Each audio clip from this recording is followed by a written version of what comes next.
Ladies and gentlemen, the world of professional wrestling never stops, and welcome to another ridiculous report. It happened. After a decade, AJ Lee finally returned to WWE last night during SmackDown. She returned during the final segment to help CM Punk against Becky Lynch and Seth Rollins. Lee attacked. Becky Lynch hit her with a couple punches, slapped her across the face as revenge for Lynch slapping her husband, CM Punk. We didn't get a match announcement, but we're most likely going to get Becky Lynch and Seth Rollins versus CM Punk and AJ Lee at WrestlePalooza on September 20th on ESPN. Also, was a hint that AJ Lee could be going after the Women's Intercontinental Championship. She picked up the title, started skipping around, but the reactions to the AJ Lee's return have been hilarious. Most people just happy to see her back. Some people using the opportunity, including myself, using the opportunity to take shots at AEW. But before we get to some of the reactions, this is the numbers that AJ Lee has put up. In under 24 hours since she returned, we're over 105 million views across all of WWE's platforms there. TikTok, Instagram, YouTube, X/Twitter. 105 million views. That's insane. Absolutely insane. I knew AJ Lee's return was going to be monumental. I underestimated it. I complimented Tony Khan for switching All Out to 3 p.m. to not go against WrestlePalooza because he doesn't have the cards. He doesn't have the matches ready to combat a show like WrestlePalooza with Brock Lesnar and John Cena, the return of AJ Lee to the ring, Stephanie Vaquer versus Io Sky, Cody Rhodes versus Drew McIntyre, most likely. AEW can't combat that anymore. The biggest star they will ever have in their company's history is CM Punk. They can't. There's maybe in 50 years someone will come along if AEW still exists, but they're never going to be able to climb out of that shadow fully. So I just agree with Tony's decision there to just move the show and focus on his own products. Don't take any more shots at WWE. That time has come and gone. You're not competitive. You're barely a number two. Your ratings were in the 400,000s for this past Wednesday's episode of Dynamite, which is staggering.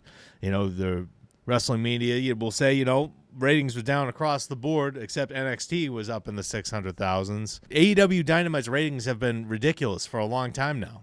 500,000 people is nothing compared to what they wanted to be, what we thought they were going to be. So it's just a bummer for AEW all around that every time CM Punk or something associated with CM Punk does well, a lot of fans are going to get pissed off because they wanted to see CM Punk stay in AEW. And I don't know if that sentiment's ever going to go away for a lot of people. But some fans have been taking to social media to react to AJ's return and use it to take shots at AEW and the people involved that drove CM Punk out of the company, the Young Bucks, Jack Perry, Hangman Page, Tony Khan. Ross from In the Clutch wrote, if you all want to be honest, we have to thank Jack Perry for making this possible because without him, we don't get Punk's return or AJ Lee's return. It's very true. Jack Perry's Real Glass, Cry Me a River, off the script, dumb statement during the all-in pre-show in 2023. The pre-show, he used Real Glass because CM Punk didn't want him to use Real Glass on a rented car, and it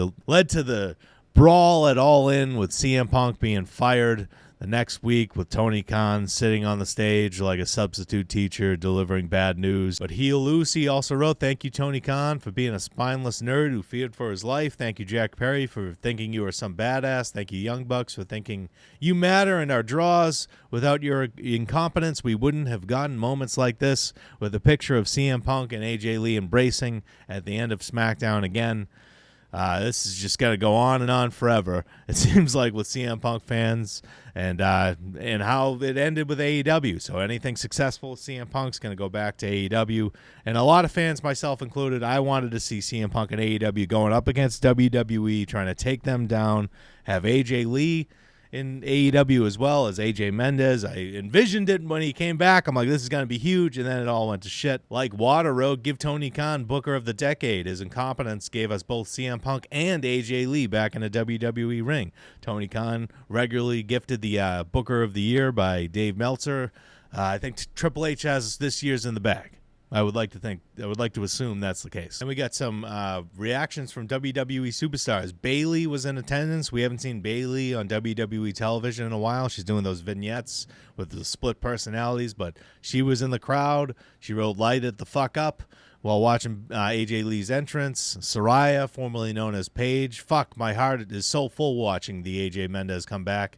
Love you, sister. Go show him why you're the best in the world. Paige, I think, defeated AJ Lee in her first match to become Divas Champion back in the day. Naomi, who's out of action due to her pregnancy with Jimmy Uso, had to relinquish the Women's World Championship, which Io Sky and Stephanie Vaquer will be fighting for at WrestlePalooza. She wrote, those SmackDown newbies don't deserve to share a locker room with AJ Lee. If I was there, I would throw them Heffa's bag in the hallway. Naomi's been teasing a crash out if AJ Lee returned while she was away, so we'll see how crazy Naomi gets in the weeks to come. Kathy Kelly wrote, the reason I started watching wrestling is back in wrestling, and tagged AJ Mendez. And then Big E, who famously accidentally punched AJ Lee in the chest during an entrance back in the day. He wrote memories and whatnot with a picture of them two together.